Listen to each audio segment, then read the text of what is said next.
Hello, can you hear me? There we go. I think we can hear each other. Yep, I'm just going to try to close out of this patient chart here. Let me, So I can't hear you at the moment. Can't hear me.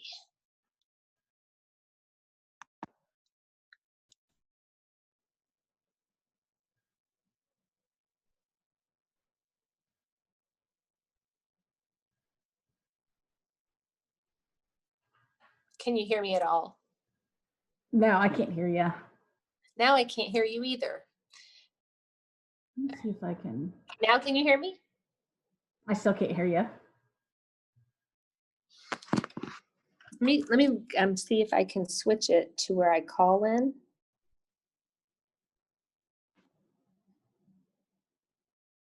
There should be like a mute on. Oh, it says you're connecting to audio. So from my, can you hear me? I still can't hear you. Maybe see if is your phone on silent, or maybe, yeah, I don't. Yeah, I can hear you. Yeah, yeah, I can't hear you. Let me,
okay, now can you hear me?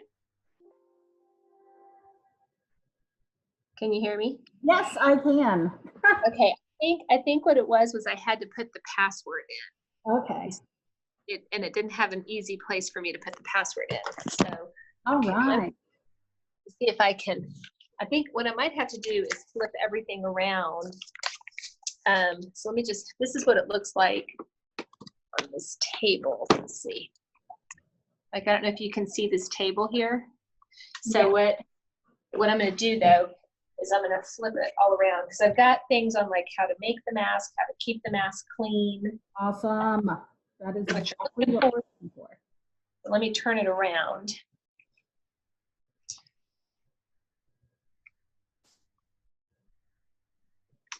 I don't know if, I'm trying to see, is the sun probably, like, is this angle better? Yes. Yeah, I think that's good. Let me face it this way. Bring it down a little bit.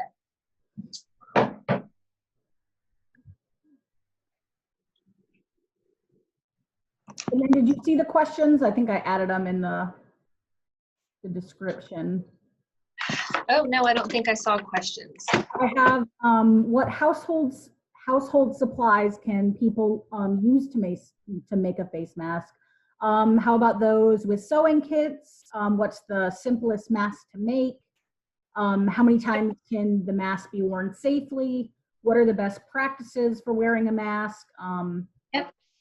Is there any way to safely clean the mask for future use? And if so, how would someone go about that? So basically what you were talking about. And I did have one of the like trendy questions for today was that apparently after people are done wearing gloves, they're just throwing them on the ground in like parking lots and stuff. So maybe I could just ask a question about how to safely dispose of gloves. And I guess that could work with masks as well. And maybe why it's important not to throw them straight on onto the ground after use. Yeah. Right. Yeah, that looks good. Okay. I think we're making progress. So what I'm going to do, I'm going to clear this area out, and then I'll put all the cleaning stuff over here. And so let me just see if I practice. I put out a t-shirt here. I show you the t-shirt, so you'll be able to see it. And then I think I can fold this now. I'm just trying to see on the camera if this works. If I fold it, so I need to, where am I folding it? I need to fold it way back here. So 1, 2, 3, 4, and then I'll show how I put the, let me see, I'm trying to back this up a little bit. So it gives me a little bit more space. Okay. Okay.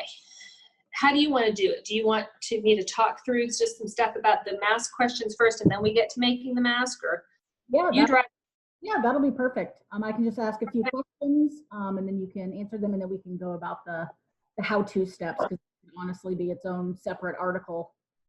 Okay. Okay. All right. Are you ready? I'm ready. All right. Can you just say and spell your first and last name? Yep. My first name is Cynthia, Cynthia, and my last name is Anderson, Anderson. And what's your title? So I am a radiation oncologist at Baptist MD Anderson. Awesome. All right. So what household supplies can people use to make a face mask? So that's the best part about this, is that the household supplies you need really is just a thick piece of cloth, like a t-shirt, a pair of scissors, 2 rubber bands. It's as simple as that. And when you're looking for the material to make a mask and you want to know how good it is, one thing you can do is hold it up to the light. So I've cut this t-shirt already to show that if light can come through it, then you might want to go with something thicker. The thinner it is, the less it's going to keep particles out, and the thicker it is, the more barrier it's going to provide for you. So a winter scarf is fine. An old thick t-shirt is fine. People have talked about scarves and pillowcases, and something is better than nothing. But the thinner it is, the less it's doing. The thicker it is, the more it's doing. All right. How about those with sewing kits? What's the simplest mask to make? So with a sewing kit, really with any kit, it's really just to take a rectangle, fold it up, and then just put some stitches along the side to hold the hairband or the ties back in place. So you don't have to have a sewing machine. You could do it with just a hand sewing kit and just use it to make a couple stitches on both sides that will go right here. What are the best practices for wearing a mask? So the best practice for wearing a mask is first realizing that the mask by itself is not enough. You have to wear a mask with everything else you're doing. So the most important thing is the distancing. That's the most important one of them all, because you don't want to catch something that somebody else sneezes or coughs, and you don't want to catch something, or you don't want to give to somebody something that you cough. The other is washing your hands 10 times a day, and that's part of guidelines. So thankfully we have 10 fingers, so you can keep track of how many times a day you wash your hands. not touching your face, and that's part of what a mask is there for, and then wearing the mask. Then when you're using a mask, if you can, wash your hands before you put the mask on your face. And so you don't want to put something dirty on your face if you can prevent it. So wash your hands and then put it on.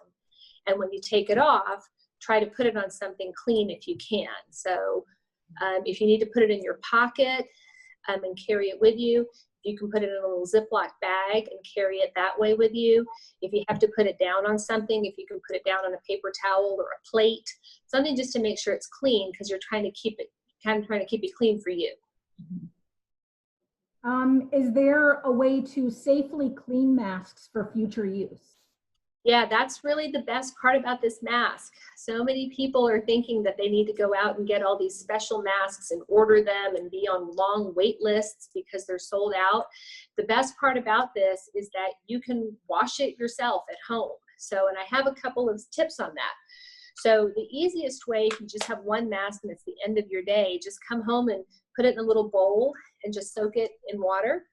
Here's, because I work in the healthcare field, so all of my clothes are exposed all day to germs. So I have a couple things that I've done forever to keep my laundry really clean. So I always add little detergent boosters, or I add vinegar to my laundry. So if you want to just, put this in a bowl with some soap and water, you can put in a little bit of superwashing booster or borax if you want to, or you could just put in like a tablespoon or two of vinegar. It's really easy, but that helps boost the disinfecting power of your laundry. Otherwise, just do it with soap and water. If you're going to be doing laundry and you don't, if you have a mask and you don't want it to get all torn up and everything, then I brought my other favorite, which is a pillowcase. So you can throw all the masks in the pillowcase, tie it up, and then throw the pillowcase in the wash, and you can throw the pillowcase in the dryer. And that way they don't get stretched out or torn or, ruined when they go in with all your other stuff. Great information.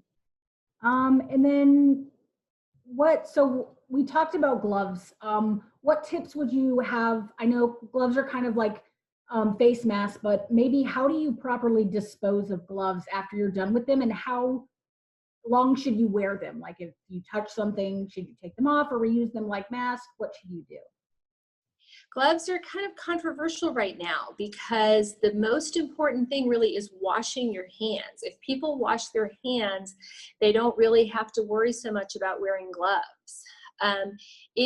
For us in the medical field, what we actually do is I actually wash my hands before I put gloves on, and then I even put some hand sanitizer on top of my glove before I touch a patient. So it is a lot of work. And as soon as we're done working with the patient, we throw the gloves straight into the trash. Mm-hmm. We certainly don't want to make trash all over the city and just have gloves laying around all over the place. Then we're creating kind of medical waste all over the city. So if you need to take off your gloves, you can just hold one and pull it off and put the other one in it and just kind of make it like a little ball inside out and just throw that in the trash. What we worry about with gloves is that people may get a false sense of security and then just run around with dirty gloves and keep touching that, and they may touch their face with the dirty gloves. So we almost kind of prefer that you don't wear gloves. If you can avoid it, just wash your hands, soap and water, plain old soap and water. Keep washing your hands. Awesome. And then did you want to show us about the shirt and how to fold it? And awesome. Yeah, it's really easy. I've got to get myself organized here. So the easiest way to do this is to take something like a shirt. Okay, you don't need a measuring tape. You don't need anything. So just hold your shirt, and when you want to figure out like how big of an area to make, just fold it until it looks like it's at about a square. Okay, so as long as it looks like, trying back up here, as long as it looks like you're at about a square, that's perfect. Okay, and so you don't have to worry about how big it is and how many inches it is. Just make a square and try to make a big square. So I went ahead and I cut a square out from this t-shirt, and let me just show you. I'll move this one out of the way so you can see it all by itself. So you just lay it flat and you just roll it 1, 2, 3 times. You may have a little bit left over, and then you just take 2 rubber bands. And if you slide them just over the edges,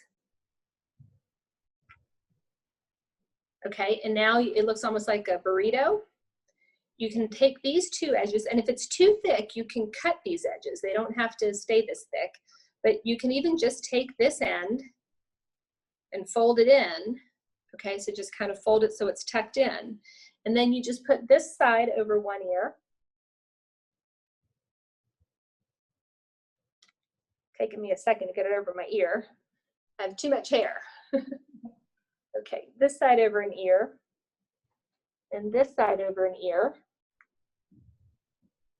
And you have a mask. It's hard to understand me, I know, but that's it. You've got a mask. I'm done. I feel like that's great because these are just items that kind of everybody has in their home.